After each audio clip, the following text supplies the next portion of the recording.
I made a mistake in 2018. I lost a lot of money. So I was millionaire and then I lost everything. And then I bounced back like all the entrepreneurs. But something I learned in crypto, you have to be willing to lose everything.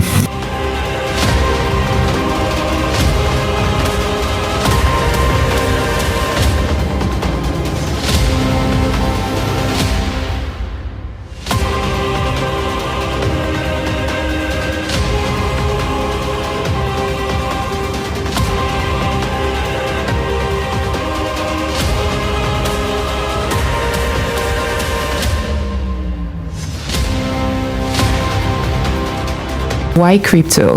I studied cybersecurity and I studied information assurance. And obviously, when I was doing that degree, I learned about cryptography.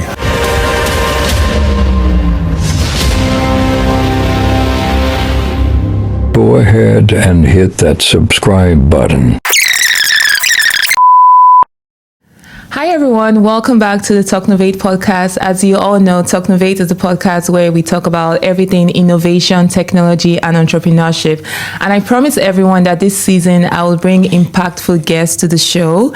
And my guest today is someone who I'm deeply impressed and inspired by. He's the host of the award-winning Crypto OGs podcast. Yes. He's the founder of OG Media Group. He's a keynote speaker. He's like the face of crypto globally.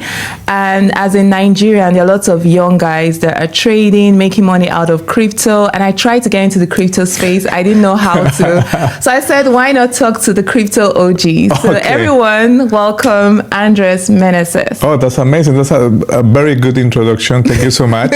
You're welcome. Actually, you should tell this to my kids. They don't know what I do for a living sometimes. Oh my God, seriously? They think I work for an exchange or I do just content. Yeah, this is really interesting. Did I pronounce your name right? Yeah, perfect. Yeah. Actually, people from the UK and English speakers are quite sometimes easier to pronounce than in Colombia. Really? My surname for some reason. Wow. So very good. Thank you so much. Oh, thank you. I feel good about that. Okay, so before we go into crypto, I'd like you to take me back on a journey back to like Colombia, your early childhood, because I did lots of research about you. Oh, thank you. And your drive and resilience is just amazing. So what was that, like what was your experience like growing up as a child? Like what shaped you? So my childhood, wow. I had a nice childhood. I'm from Colombia. I'm born in the 80s. So basically my childhood was it was amazing. We have a big family, you know. Yeah. My grandma had like 12 kids and I have a lot of cousins. So we're a big family.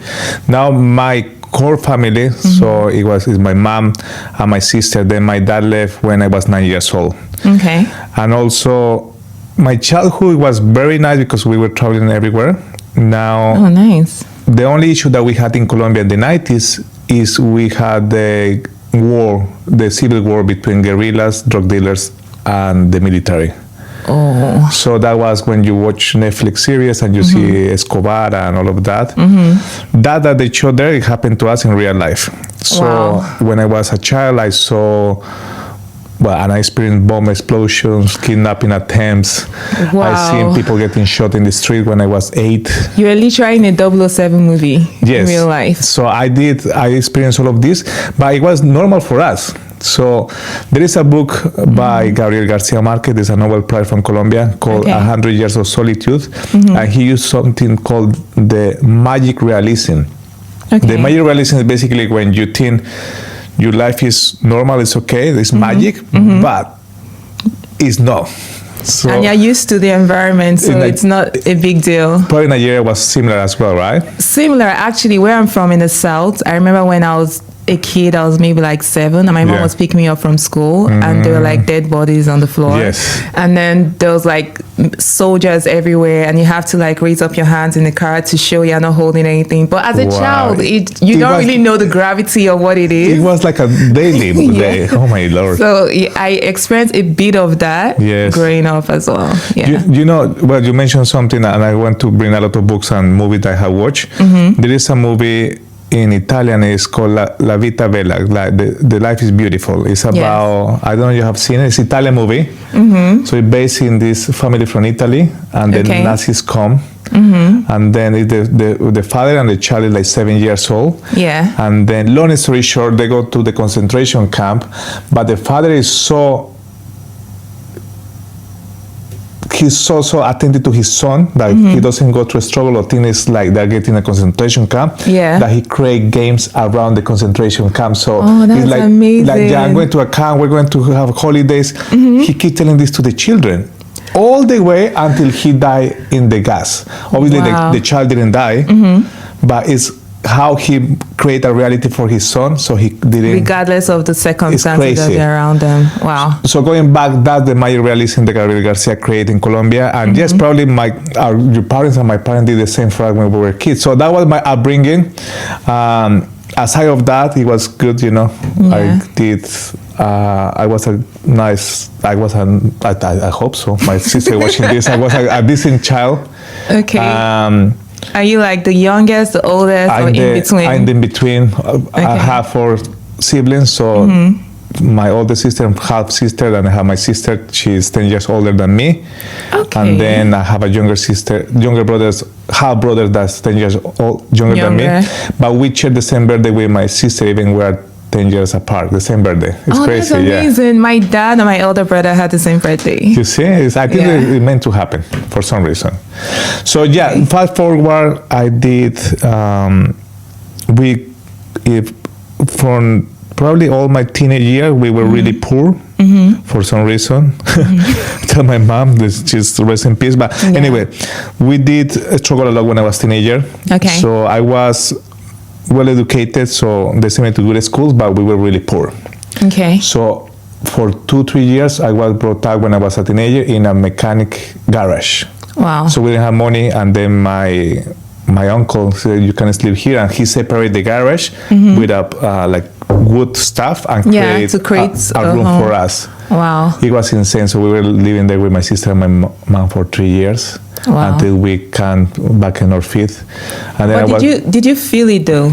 Did you, like, at that age, did you feel like there's something different with the family? It was something different, but the warmness of my sister and my mom, it make it easier. But obviously I felt like the other kids have more money, you know. Okay. I have to walk a lot to go to this bus. Yeah. The neighborhood was dangerous. Sometimes if I go late, I have to run to my house so they don't get stopped or something.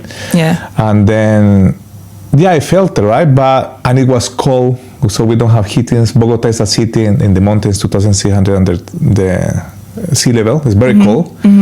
So there's no heating, so it gets really cold. And then I remember I used to go to food banks in Bogota. So my mom used to go to let's say Lidl, it's called Lidl, or a supermarket. But she didn't get the stuff from the rack, she get it from the stuff that was almost expired, needed to throw away. Okay. We did that a lot, but actually her food was quite nice. So I bet Colombians have good food. We had good food. Yeah.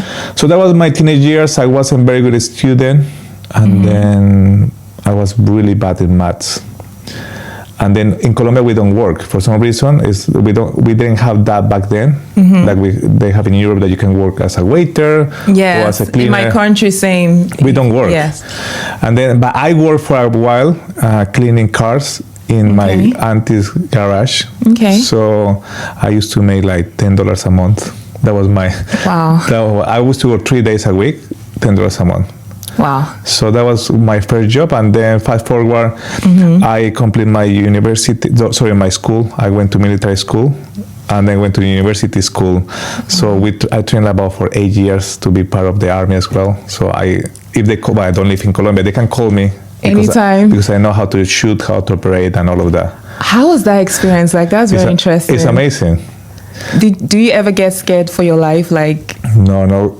I didn't have that first approach to go in combat. Okay. But they train us resilience to be there. I think so everybody should go through this. I think so most of the people that go to the army. Yeah. And obviously they go to war and they get the trauma. Yeah. But you learn a lot of discipline. You obviously people treat you like shit, you know, you're superiors, so you are like a nobody when you start. So it tells you to be humble, you know. Okay. I have eat mud coffee and stuff they used to put to me in the obstacle courses. Oh my God, this feels like a movie. It's like a movie. It's good. For me, army is amazing. If I could do it again, I will do it again. If I could take my kids to a military camp, Yes. I don't know if their mom is going to let them, I will take them. It teaches a lot of resilience, discipline, it's healthy. And yeah, I love it. Okay, I do have a question. So, like, I feel there are two approaches for people who have been through certain challenges growing up. They could either decide to go the other route, like maybe going to drugs and other things just to survive, or the clean route by, okay, trying to get an education, working hard. So what made you stay grounded? Like, why did you take the route? Was it maybe your family or just a personal decision? It was my mom. So my mom, she was very open with me. So she told me, Andres, if you're going to do something, you know, alcohol, cigarette, drugs, whatever, just tell me you're doing at home. Don't go out there and get wasted. Yeah. So actually, when I was 14, it was the first time I got drunk. But I get drunk at home. I like that from a parent. So yeah, I got drunk, and then I have cigarettes the first time at home. Okay. So I think that helped a lot. So I didn't have to hide anything. I have another friends or cousins, they hide a lot. Actually, I was probably 17, 18. I had some of my cousins asking me for cigarettes under the table and they could go smoke somewhere else. That would never happen in an African family. Smoking at home in front of your... Hell no. Well, we smoke outside, right? Like in the terrace. But yeah. But I mean, I like the fact that you had that form of closeness with your mom and that you felt safe enough to explore that at home. I think it's better. That helped me a lot. And also, obviously, because I was in the army school, so I never did drugs. I didn't want to. And we were training during the weekends. We have to go like 5 in the morning until 6 p.m. So every Saturday. So yeah, we didn't have time. We didn't have time for like that. Other things. Yeah. So maybe that's why. Okay. So I found that you have a background in computer engineering. Yes. So what inspired you to go into the computing field? My sister. So actually, I was going to study mechanical engineer, and then I was, and I became really good at maths the last 2 years. For some reason, my brain clicked, and I became one of the best in my school. Wow. I was really bad, and then suddenly I was one of the best. So I said, I'm going to study engineering. You know, in Nigeria, in Colombia, being an engineer, a doctor. Yes. Is a big thing, right? Big thing, yeah. So my sister was studying, she studied business management, and then she studied a master degree in information,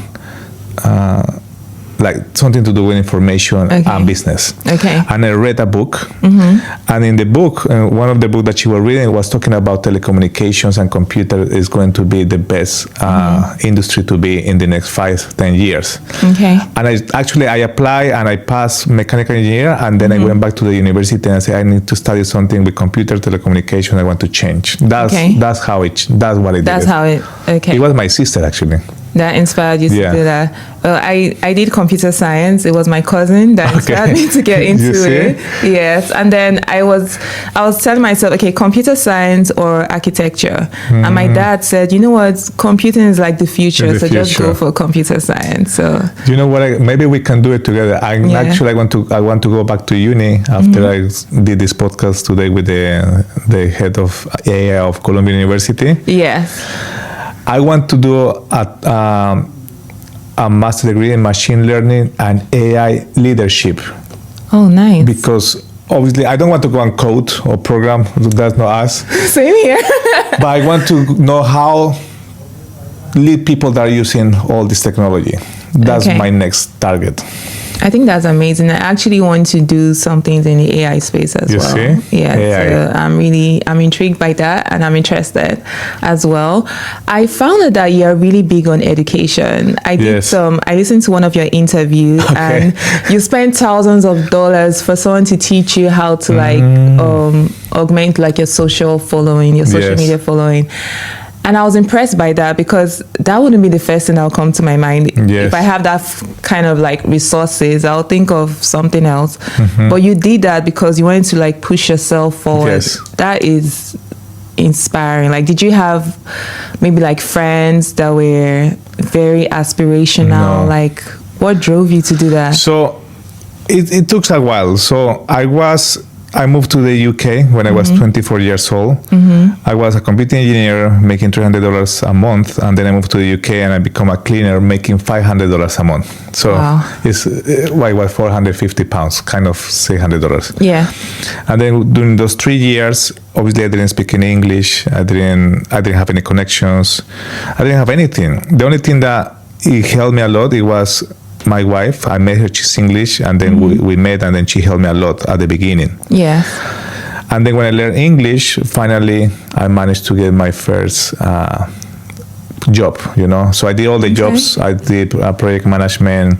I did a lot. I worked for Airbus, military, Siemens. Wow. I worked for big companies. Yeah.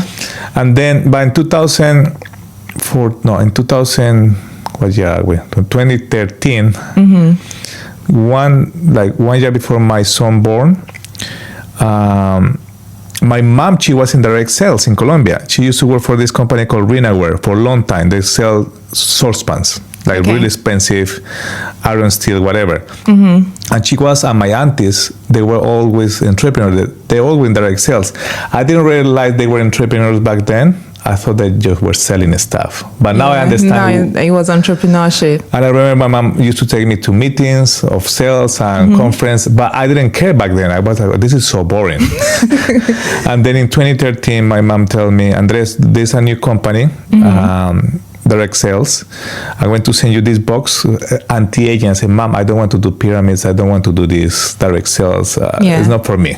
She said, no, I'll send it to you, my mom. You see, the first one, my sister, now my mom. Yeah. I'll send it to you, and then you need to listen to this guy that is teaching how to sell this. I said, okay, whatever, send it to me, to the UK. And then the guys start to speak about motivation, and he says something called residual income. I said, what is this residual income? Okay. So from there, long story short, I start to learn about Tony Robbins, Grant Cardone, all Joe Dispenza, all these people that didn't know. Yeah. And then you can learn as much as you can on YouTube and yourself, but in one point in your life, you have to pay somebody to teach you. So my first mentor, he was Thomas. He teach me about crypto. I pay him. Okay. And then I have another mentor called Alex. Actually, I was talking to him on the phone yesterday. Okay. I pay him 6,000 pounds. I'll tell you the whole story. Okay. To get it started. I pay a lot of mentors, but I also made mistakes. I pay people that didn't deserve it. So you have to be careful as well. Okay. So the driven is getting better at something. And for me, I wasn't good at sales. I wasn't good on social media. They don't teach that anywhere. And I was living too long in a part of the UK, the Hampshire, the New Forest, that there's nothing there. There's no man, there's nothing. There's nothing. So I had to find it myself. I schooled in Lancaster. I was like a village. You see? Yes. So that was the only, and my motivation in 2013, I opened my first company called Viva Affairs. We're sending students to study English in the UK from Colombia. And then from there, it's been a journey that, it's been 11 years as an entrepreneur.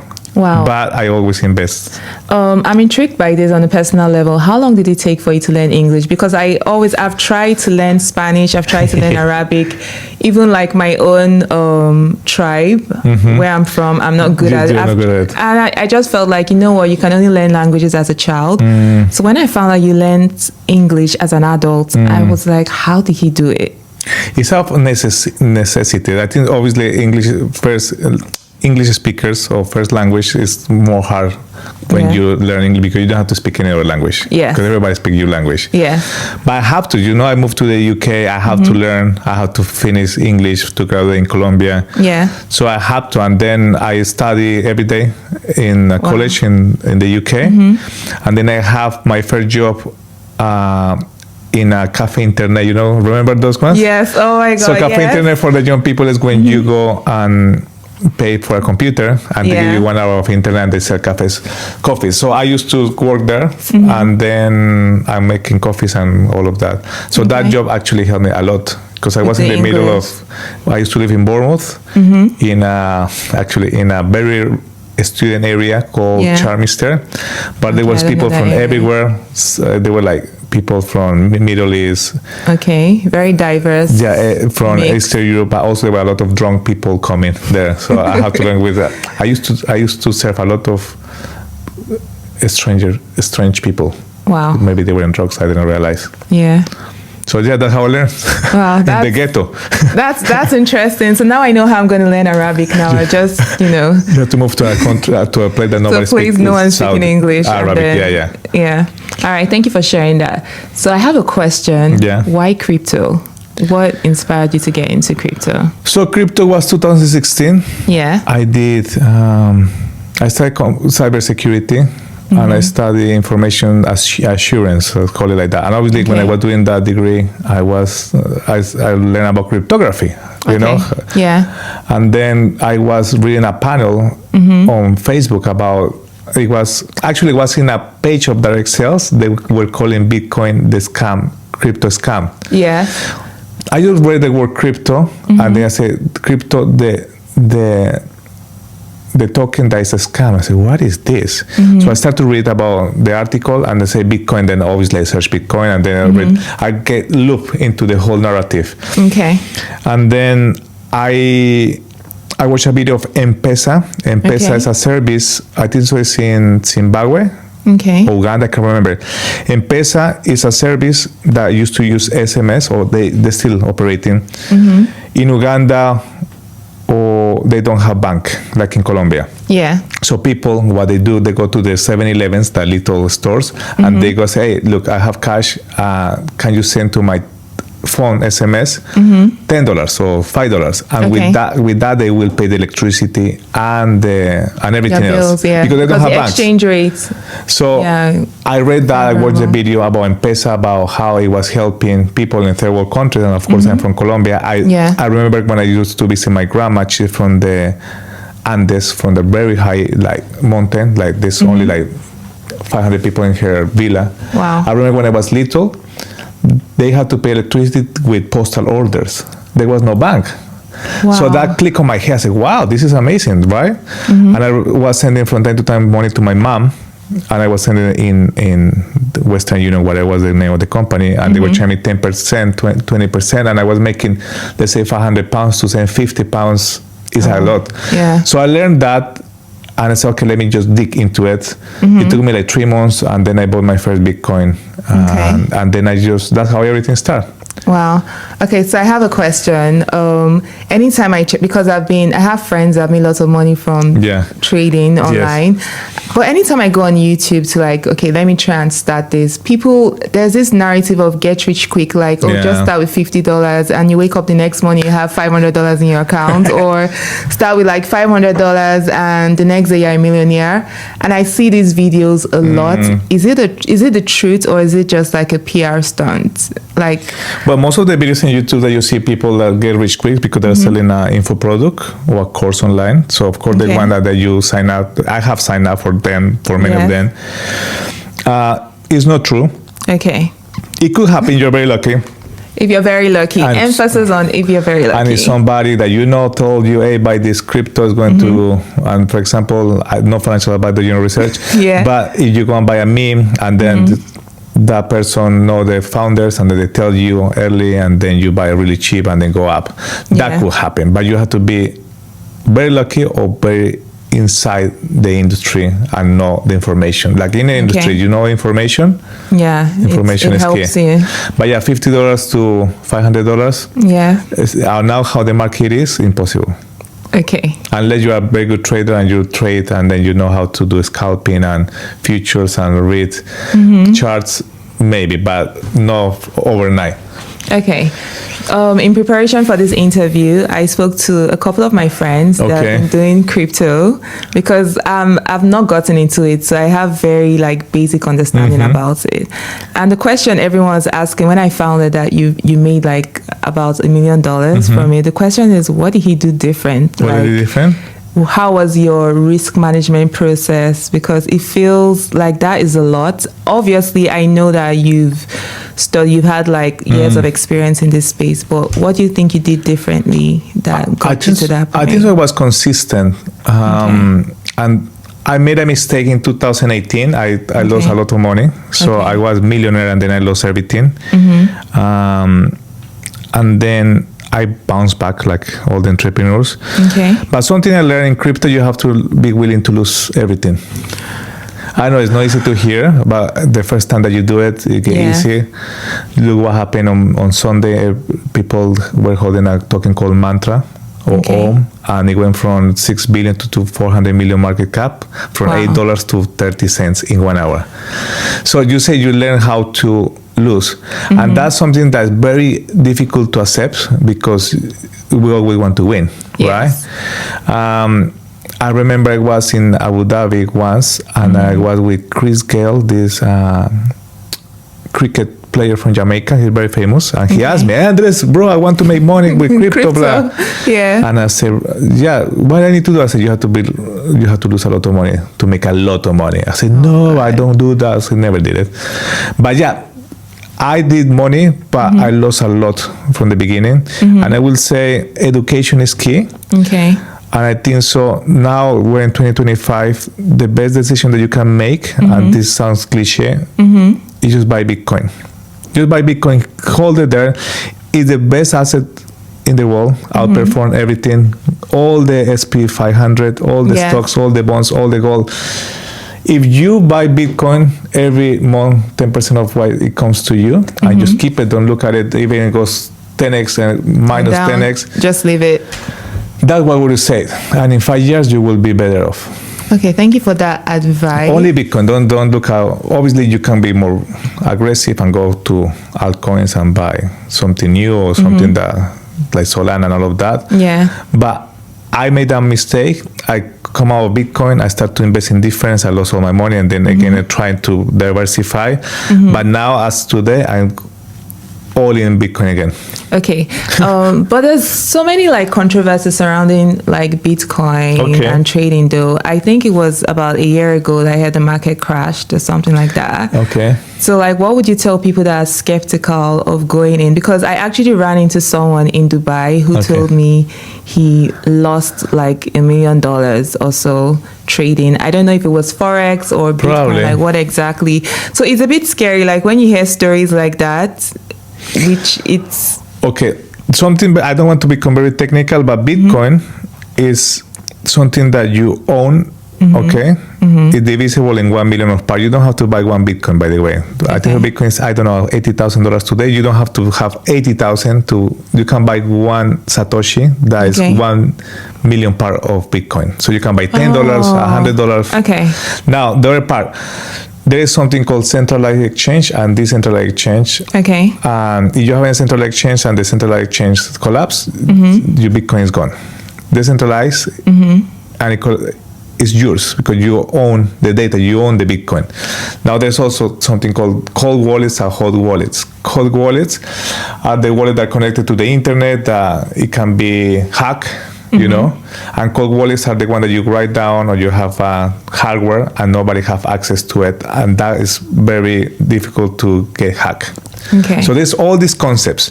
Now, if your friend lost millions of dollars, whatever he lost, he probably was doing trading. Obviously, you are doing trading, you are risking your investment, like you go and do Forex.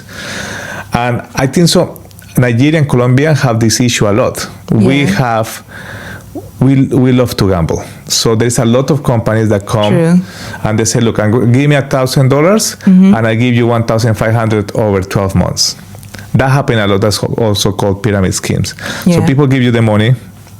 You give the money to people, and then they bill and pay with other people monies, and then at some point they collapse. They just cut on everyone. That also happened in Forex. Some brokers, that are legit between brackets, and then you start to make deposits, and then you tell your friends, I'm trading here and doing copy trading, and suddenly they disappear. So. For me, recommendation number one, get Bitcoin. Doesn't matter where you get it, decentralized exchange. But once you have it, bring it to a cold wallet that you own it. Don't touch it, don't trade, don't send it to anyone. Just keep it, just hold it. That's the recommendation. So I found that with your podcast, The Crypto OGs, you've been able to speak with lots of experts in this field. And also you've had about a decade-long experience in this field personally as well.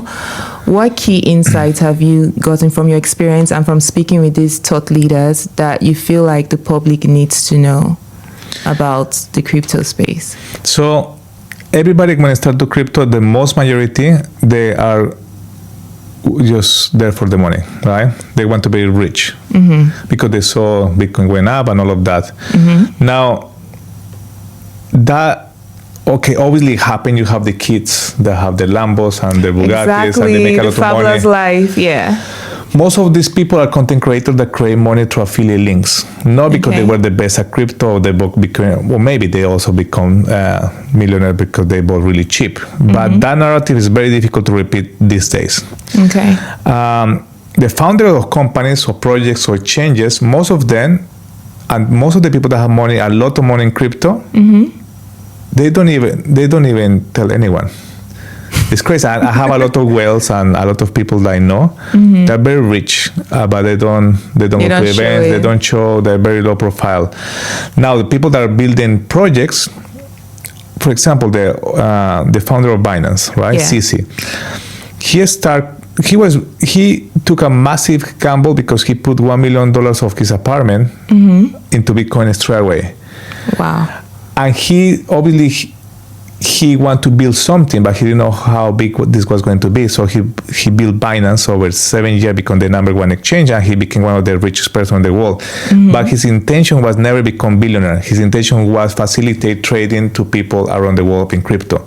So most of the leaders, they don't, and this sounds very cliche as well, because when you're learning and you start and say, don't follow the money, follow the attractor, and then you get a little bit annoyed because you're trying very hard to get there.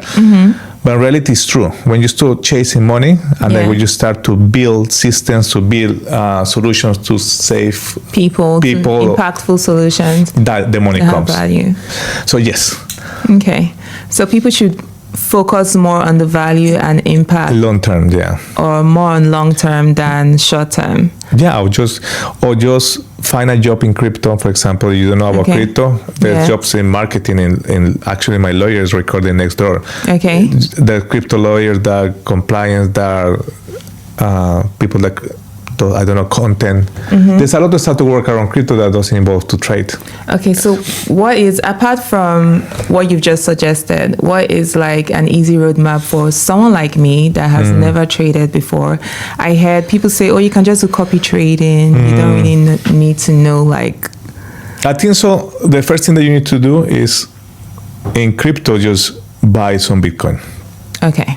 And then I will say 6 to 1 year, every month, put 10% of whatever you make in Bitcoin. I just leave it there. I just see the chart, how it goes up and down.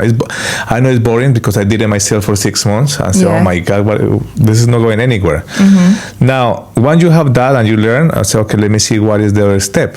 The other step is probably realizing what is altcoins. There's such a different, there's thousands of tokens, but there is the top 100 altcoins like Ethereum, Aptos, Sui, all of them. They're also on the top.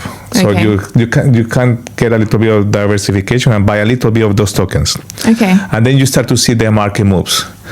So that's my advice for everybody. And now, if you want to be willing to lose everything but make a lot of money, then you go into trading. But trading is something that I want to advise for somebody that wants to live off trading from day one. Either you are working from 9 to 5 and then you go to your house and you trade during the nights and see how the market goes, or you trade on your phone. So it shouldn't be the sole thing, like your only source of income. So and obviously there are different kind of trading. There's spot trading, that's the normal one. The future trading it gives you more risk, more rewards, but it's more risk. You can lose all your money straight away. The derivatives, there's a bunch of traders. And finding a mentor in trading, futures trading, whatever, is hard as well. I have many mentors. And then I have different communities, and I tell people how to copy and do this copy trading,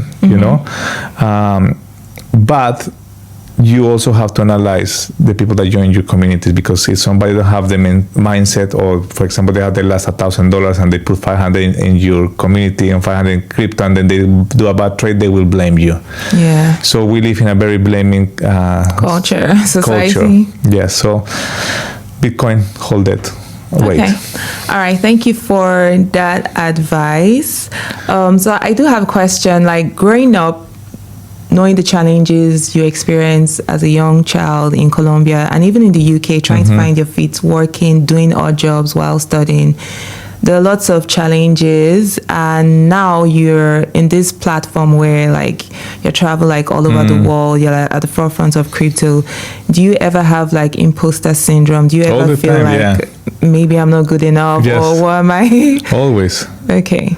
So yeah, it happened to everyone, even people in. I trying to think who was feeling like that recently. I like to read a lot about biographies of famous people, actors, billionaires and stuff. I just trying to think who was feeling imposter syndrome recently. But yes, I have imposter syndrome. Okay. Not all the time, but sometimes when especially I see somebody have done more or whatever than me and that's younger, so Yeah. why are I not doing this, or my views are lower, whatever. But that disappears when you carry on working. So Okay. you say, why I'm doing this? Because I start somewhere. So something that I will advise to everybody, if you are an entrepreneur or content creator, if you feel an imposter syndrome, go back to your first post. Or your first Instagram, or your first tweet, or go back into your iPhone or Android and check your picture from 5 years ago. That will help you understand, oh my gosh, I'm in a better place a long now. way, So yeah. sometimes we think we're not there yet, but we are already there, but we don't realize. Okay. How did you get into keynote speaking? Because you were one of the speakers at the Sigma event where I met Yes. you. So how did that journey start for you? So it started. Well, we're a big family, so maybe I have to speak in front of my family all the time. And in Colombia, we have to do presentations in front of the school. It was quite intimidating. I wasn't the best. At uni was the best. I'm going to be honest. I wasn't the best developer, but I was very good explaining Okay. the subject that the teacher gave us. My friends were more introverts, all computer engineers, nerds. Yeah. They passed me the idea, and I could explain it better than them. Okay. And then I also was part of the team of diplomacy of my university, the military university. So I get to know to speak to presidents, ministers, and people. Wow, that's impressive. So that helped me a lot. But what it helped me a lot, it was I worked for a company and we were doing direct affiliate marketing. And then I was the GM. Okay. And I had to go and explain the product and the service and the industry in many countries in front of a lot of people. Wow. So that gave me confidence, exposure, and then I have spoken in front of 7,000 people. That's my biggest crowd. The biggest crowd. But I still feeling nervous before I go on stage. Still today. Okay. So that's how I became a public speaker, and then for me was Binance helped me a lot actually. Binance, I did content for them, and then they tell me you want to be in oral panels and stuff, and then I have to do it because it was Binance. So Binance helped me a lot to put myself out there and speak about what I do for the community. Okay, so you have over 1.5 million followers on Instagram. How has that been impactful in your career as the crypto OG? It helps a lot. So, but something that ground me down about that is my kids. They don't care if I have 1 million followers. For me, I'm their dad. Yeah, their dad, and They don't care. So my career on social media started because I left crypto for 1 year. Okay. So I left crypto. Then I started to do social media marketing.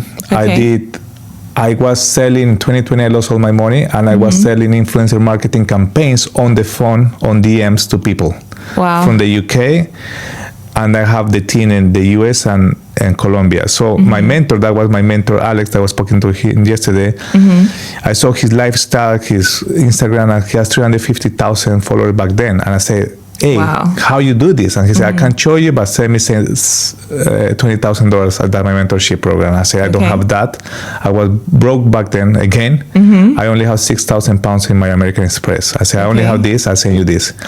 So then he gave it to me, the course and everything. And then in one point he said, Andre, look, everybody's growing their accounts through influencer marketing, because you can have the best content, the best ideas and stuff, but numbers is key, especially in 2020. Now it's a little bit different, but back then I saw all my idols in entrepreneurs growing the accounts through influencer marketing. What is influencer marketing? You go to an influencer, that have 10, 20, 50 million followers. Yeah. You say, hey, we're going to bring you X amount of money.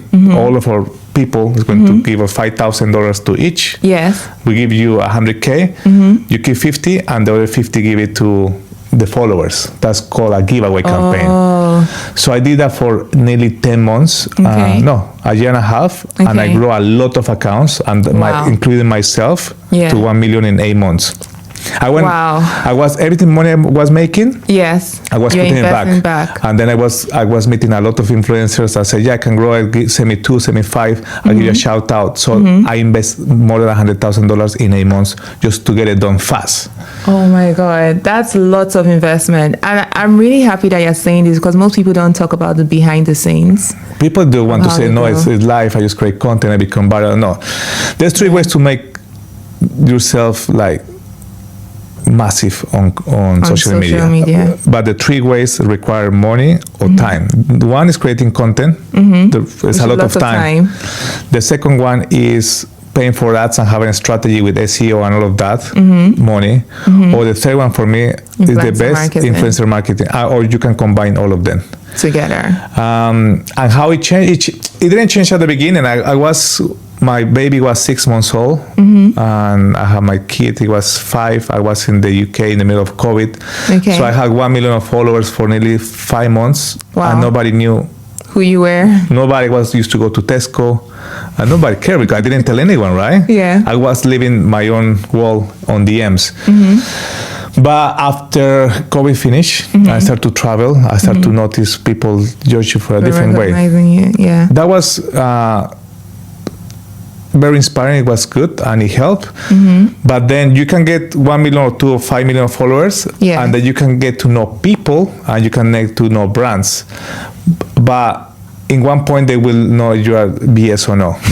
So it's not only about the followers, about how you create results or have an impact in whatever you're doing with them. I actually considered buying followers at some point, but I was told that no, it's not a good idea. You need to have organic engagement with your content. So you know what, people are actually doing myself that. People's creating a lot. Andrew Tate did this, and the other guy, I can't remember his name. They opened 300, 500 accounts, micro accounts, and they drive the traffic through Reels to one account. They're doing that's a smart one. Because you see accounts with a small account like 800 to 1,000, 5,000 followers. The engagement is so big. It's so good, yes. I have this girl, I don't know where she's from, but I met her in Sigma, and she has 7,000 followers, but one of her videos did 8 million of views. You see? How is that? Wow. So you see, but when you become mainstream and you have more followers, it's easy to go to events, to get to places. In Dubai, it's more competitive because there's a lot of content creators here with a lot of million of followers. So it became like normal here. Yeah. It's crazy, but it's normal. You have 1 million followers, I have 9. Okay. All right, that's cool. So do you have like any communities, or do you do any mentorship programs for, I know that you have the Crypto OGs, like online YouTube platform, but do you have other like small group, like if someone wants to be mentored directly by you? I was doing mentorship program about social media back in 2020, and I stopped doing that. Why? And I'll tell you the reason why. So I'm from Colombia, and I got a lot of hate from my fellowship from Colombia. Wow. That's how it happened, and I have to go, and I still getting bully, or I have haters also here. So what happened to me back in Colombia, I helped a massive community on Clubhouse and on entrepreneurs for free. That was back then for free. That's when I met all the celebrities of Twitter, Mario Nafalo, all these people that are big now. And that's how we met. And I helped a lot of Colombians and Latins, but 2 of them, they just went and defamed me. Wow. Publicly and everything. And I had to spend 6 hours in front of a Zoom call with a lawyer and stuff until they detract. Wow. So I said, I'm not doing more communities. I'm going to work B2B, and that's it. But actually, I'm going to restart a new community now. I haven't done it in a long time because I don't want that people say, you sell courses, right? Yeah. But my good friend, she told me, Andres, we should do a community for Spanish speakers about crypto. Okay. We don't charge too much, and we create an experience for what we have done. Because we both live in Dubai, we're from Latin America. So yes, I'm launching the 6 main crypto G's in Spanish. Okay. It's a program to help people how to navigate financial freedom through crypto. It's not to become rich fast. We're going to have different levels about mindset, what is money, what is finance, all of that. So that's my first program and mentorship that I'm doing in the last 5 years. Okay. And I'm giving the opportunity to my Latin people. And then when that start to work, probably next year, I do it expand into in like English. Other regions. Okay, that's really impressive. It's good that you're doing that as well. Where do you see the future of, in the next 10 years, where do you see the crypto industry? Do you think it will be more mainstream than it is right now? It will be more mainstream. It's not going to be what it has been. People can become super rich because the massive spikes. Yes. Bitcoin definitely is going to keep being the king as a way to store value and wealth. But because compliance and regulations are coming, it's going to level it up, like we have with the stock and bonds, and the forex, that you don't see 80%, 200% returns in even one day. No, it will be more stabilized. So my recommendation for everybody is still early. It's not too late. Just be careful. Just go into Bitcoin, learn, because another day, not many people know about crypto. It's 300 million of users on Binance, and we are 8 billion of people. So we're still early. I will say to everybody, jump into crypto, learn now, because if you knew more about internet 20 years ago, and you would have done more research and work more, we would be better, right? Very true. You have Mark Zuckerberg and Jeff Bezos, all of them, they start 20 years ago. True. They're empires. True. So I think so we are right now where Facebook was, in crypto I'm talking, where Facebook was 10 years ago. Wow. So yeah, we're still having time. So that means there's a big room for growth, and people who might feel like they are late to the game can still. No, they're not. It's still good. It's still good for them to come in. All right. Thank you so much for letting us know that. What is one of the challenges you face in your career, like looking back in its entirety, from the military, early days in the military, to computer engineering, your work, your first startup company, and the crypto OGs, your public speaking? What is one mistake that you've made that if you were to advise someone who wants to take a similar path, you tell them not to? I think some mistakes happen for a reason. You learn from them. Okay. But I think so listening to your intuition is very important. But you don't know how to listen to your intuition because you are probably too, let's say, rookie, or you are not mature enough. Yeah. I truly listen more my intuition. Okay. So I didn't partner up with people that didn't end up being the best, let's say, people around me. Okay. I'm a very good person. So my mom, she taught me that doesn't matter if the people are nasty to you, just do good for people. Okay. But I want to stop it there because that's not true. I have helped so many people, and I'm still doing it. And actually, my aunties and my wife say, no, you need to carry on being the same guy, being good and generous. Yeah. But sometimes it doesn't pay off. Sometimes, and actually, Alex, my mentor on social media, I remember he said, and then you have to be sometimes more selfish. You have to think about yourself first. Yeah. Don't try to help everybody and save everybody and just trying to find work for everybody. While you're trying to save people from sinking. So just think about yourself first as an entrepreneur, and just make a list, for example, and do this exercise. Call people and ask for $2,000, $5,000 as a loan. Okay, I'm going to try that. And try, even if you don't need it. Even if you don't need it.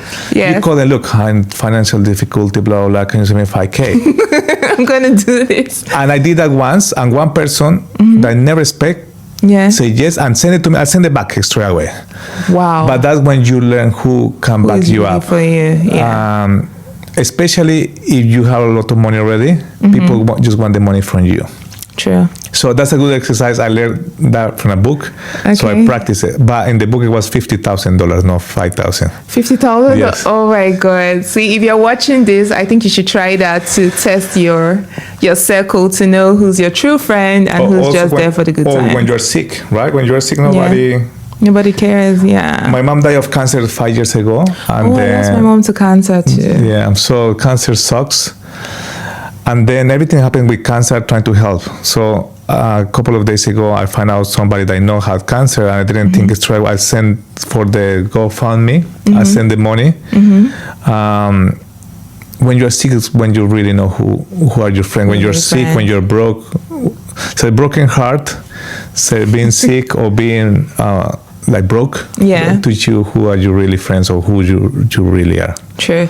Okay, so I wanna ask you a question that I've never really seen in the media when I look at like mentors or celebrities, Okay. people that are successful. One of the things that inspired me to start this podcast, because growing up I had lots of mentors or lots of role models, but then nobody tells you the bad side, or rather the challenges they face. People tell you things like, oh, I just, woke up one day and I have my espresso and I check Yeah. my bank account and it's full. it's full, or I just went to the bank and next thing I became a supermodel, or like there's just lots of stories like that. And every young person wants to succeed, at least especially from our communities where we're from. And so I just want you to like share with us, what is one of the downsides of success or fame that surprised you, I think so. that people don't know? In one point, very lonely. Being successful is lonely. Yeah. Like, you probably see people with entourage and camera, but deep inside, you are alone because you need to make decisions fast as an entrepreneur. You cannot go and tell everybody, hey, can you help me here? It becomes lonely. Yeah. You think. Even I'm trying obviously to go to networking events and stuff, but at the end of the day, it's you. Obviously, I have great teams. I have my teams and stuff, and I love my team. And yeah, we can have banter and we go out and whatever. But when you are leading as well, Yeah. it's lonely. All the leaders, if you think about Elon Musk, all of them, so many people rely on them a lot. Another thing that I discovered as an entrepreneur is it's very hard. It's not for everybody. Yeah.